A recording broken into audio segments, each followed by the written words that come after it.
Madam Vaccari, welcome. Thank you so much for joining me on Coffee Conversations. You are with NFP Advisors, is that correct? That's right. Yeah, tell me a little bit about what your business does and how you support nonprofit organizations. So NFP Advisors is a consulting firm based out of New York City. And it started about a year and a half ago, really the week before the pandemic really hit the country in a big way.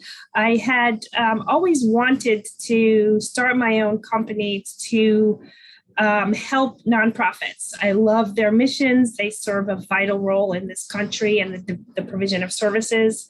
And I just chose to do it at an odd time. But my background was such that I was a CFO for a number of very large nonprofits in New York City. And I also worked with a number of nonprofits, both on board service or within my role as CFO for New York City. And I noticed over and over again that while these have passionate, smart, really hardworking people that are focused on their mission and their strategy, that's really what they focus on, their mission and their strategy. And sometimes the other parts of the business planning piece falls by the wayside, particularly strong financial management, organizational structure, internal controls, and things like that. And so I wanted to be in a position where I can go in and let the executive directors and the board focus on the mission and the programs and help the back office people get their financial house in order, make sure that they're functioning properly so that these vital organizations are sustainable. And that's what I do. Well, and you and Kim, you're like that one person that actually wants to like dig into the financials.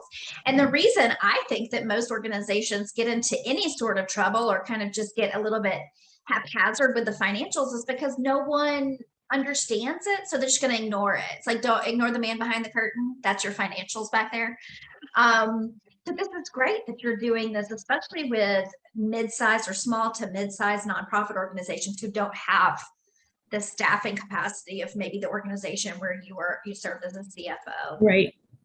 That's exciting. That's good. Yeah, so how's business? It's particularly the smaller ones that I'm really most interested in, the ones that have one person doing the payroll and signing the checks and doing accounts payable without any oversight, without any segregation of duties. I mean, that's internal controls, which nobody is interested in. It's not a sexy topic. It's not, it's hard to talk about, but it is so vital for sustainability. And it's so easy to implement. You have to make sure you have an accounting manual. It's as basic as that. Do you have an accounting manual? Do you have policies and procedures? And is there proper oversight? And if you have those three, you're in good shape. But I've come across many nonprofits that don't have that. They don't have a board that looks at the financials and reviews them, doesn't review the annual budget, doesn't even pass the annual budget. So there's a number of very basic, very simple steps that you can take to make sure that you're properly functioning. Because if you don't, you can get yourself into a lot of trouble and you put the whole organization at risk. Yeah. Well, and so it's really important because I think one of the things I actually heard you say is that you love going into the small organizations because they don't have that depth of people and they don't have, it's easy, but they don't have the time or the capacity to be able to put their efforts there. So that's where you're able to come in and provide that focus. Right. Let's say an organization decided we're going to do this ourselves. We're going to do the accounting manual. We're going to do policies and procedures. We're going to do proper oversight. Are there some resources out there that can help them get started on making sure they're using the best practices in regards to financial management? There's a lot of resources, free resources out on the web. A lot of organizations that service nonprofits have research and checklists and things like that they offer to nonprofits. You can hire a consultant to come in and do a financial management review. It takes, a short amount of time, and it's really, really worth the time and the effort. Okay. My So- company offers free valuations. We'll come in and we will do a quick and dirty assessment of your financial operations. It's pretty simple to get a sense as to whether or not you have gaps, you have red flags, or you're doing things that are not best practices. Mhm. So I would highly recommend that nonprofits either do it themselves or hire somebody to come in. It's a one-time thing and just get yourself set up properly so that you don't have to worry about it. Excellent. Yeah, I couldn't agree more.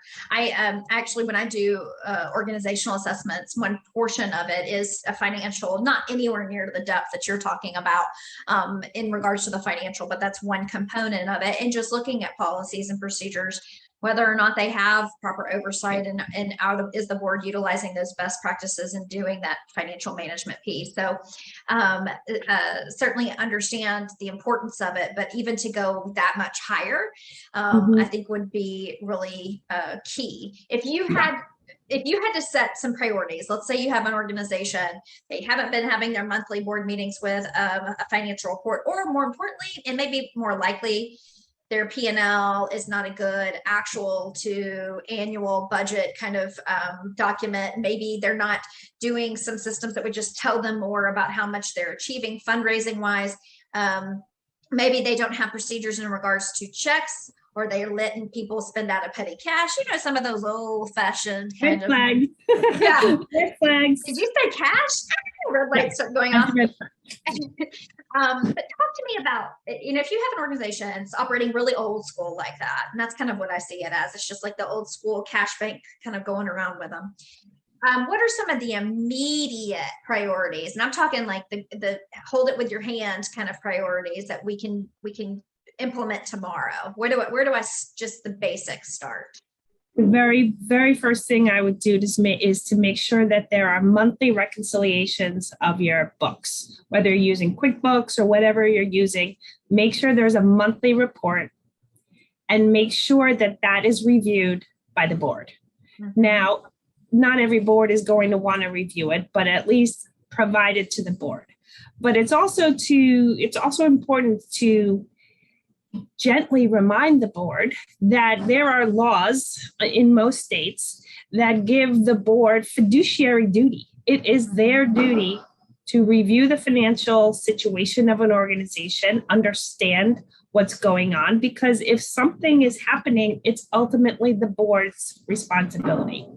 So I would urge, as gently as possible, the board, or at least the finance committee, or at least the chair, the treasurer of the board, somebody must be reviewing what is happening in that organization. Otherwise, there's not proper oversight. That's absolutely number one, particularly if they're working old school and they're using cash and they're short-staffed. Mm-hmm. You have to have some sort of oversight.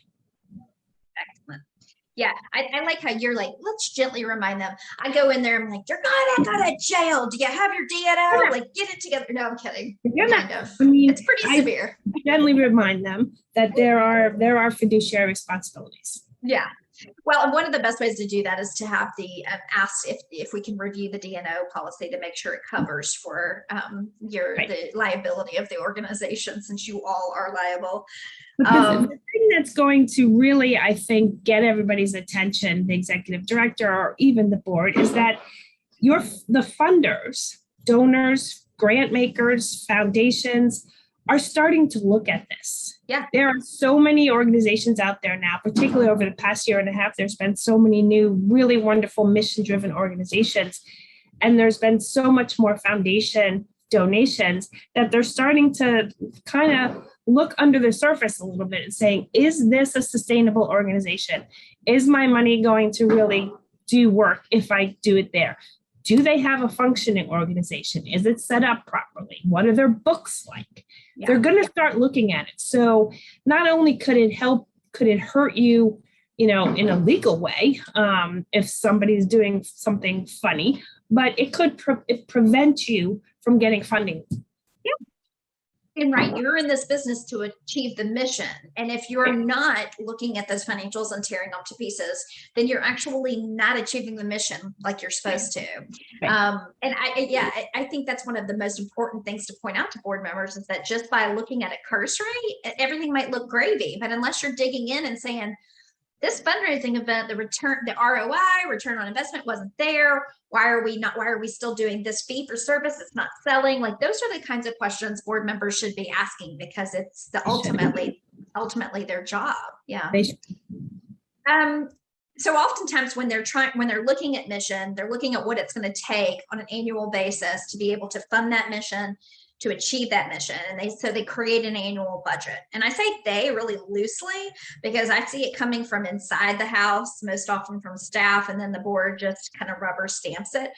And that is all the time I'm talking to boards about that not being a best practice. So talk to me about what an annual budget creation process looks like in a best practice way, and kind of how staff can work better with their boards and vice versa to create the budget. So first of all, I don't see how an organization can function if they don't have an annual budget and they don't stick to that annual budget. They should, that goes back to the monthly budget reporting, so you know how you're doing with your budget. But there should be a formalized, documented process, a formalized date, whether it's the beginning of your fiscal year, where the annual budget has to be approved by the board. Period. Any organization that's not doing that is putting themselves in jeopardy.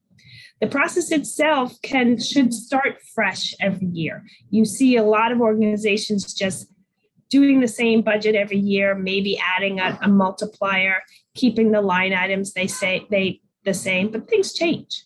And the way you want to think about your budget is, how much money do I need to satisfy my mission? Or how much can I do with the money that I think I can get?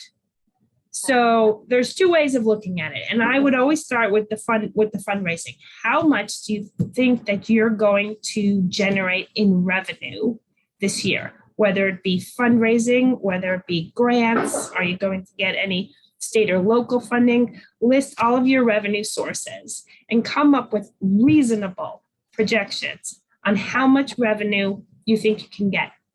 Then do it with 1% less, 2% less, 3% less. You have to do scenario planning for a budget. Yeah. There has to be some contingency. That's where I would always start. Then I would take a very strong look at your line items. Where are we spending the money? Prioritize that. How much do we need for payroll, taxes, the things that you must pay for, and then the things that you would like to pay for. And just go through it line item by line item by line item, but do it fresh every year. Don't just do a cookie cutter budget. And it's got to start with how much revenue is coming in. And then you have to say, okay, what if it's 5% less? So scenarios are really important. So your kind of approach is this is always a debate with nonprofit folks, that more conservative approach, looking at what you're able to generate, kind of projecting possible down, losses for the year. There's some school for thought that organizations should plan for what they dream and then they work towards that goal. Do you advise on that, or you really recommend staying away from that model because it can backfire on you pretty hard? I would not recommend that you budget on that method because, everybody thinks that this grant is going to come in this month and maybe it's delayed 9 months. I would budget very conservatively. It's great if you get more. You can always revise your budget later, but the spending, meaning what your costs are, whether it be personnel services, legal services, should only be based on the most conservative outlook. Okay. Because you've hired 5 people, 6 people, and all of this revenue that you thought was coming in doesn't, what do you do with those staff? Yeah. And you do training for organizations on or helping support creation of annual budgets, don't you? I've done a webinar, and I have a series coming out in September with Nonprofit Web Advisor on, it's particularly for startup nonprofits Great. because there's a lot of new ones, and it's really how to set up your organization functionally. And then there's one that's focused solely on how to create your annual budget. Great. Yes, I do a lot of work with startups, and that is always a conundrum. We don't know what it's going to cost us, but we don't know what we're going to get, and we need an annual budget. And how do we begin those conversations? That's excellent. I'll send some people there your is a way to be conservative without, not getting too conservative. Everything is going to be, somewhat up in the air, but you can also apply a probability. Like I'm 75% sure that this grant is coming. I'm 100% sure that this grant is coming. This one's a little bit iffier, and do it that way. Interesting. Yeah. Okay. Well, I'll be sending some folks your way to get that annual budget training, because that is a much a challenge for the startup organizations for sure. And once you start the process and you document the process and you have templates, it really can be very simple. It doesn't have to be that complicated. You have Excel, you can put together an annual budget, and very nice reports as well. Well, and then once you get all of that in place and all of these accounting manuals and proper oversight and all that, then you can start talking about the big things like investments. Then where do we go from here? How do we make money to invest back into this organization and achieve the mission even more? So it's exciting to get to that ground level. Yeah, I say you have to do that. And it's a one-time thing. You do a policies and procedures manual. It's a living document, of course, but go through the pain, get it document, and then that's half the battle right there. Right. Yeah. It's a structure to live in while you move forward. Yeah. I'm the lawyer in me preaching policy over here. So I'm right there with you, Kim. Well, thank you for joining me today and on Coffee Conversations. And I look forward to seeing your trainings that you have upcoming, and look forward to working with you hopefully in the future. Great. Good. Thank you. Thank you.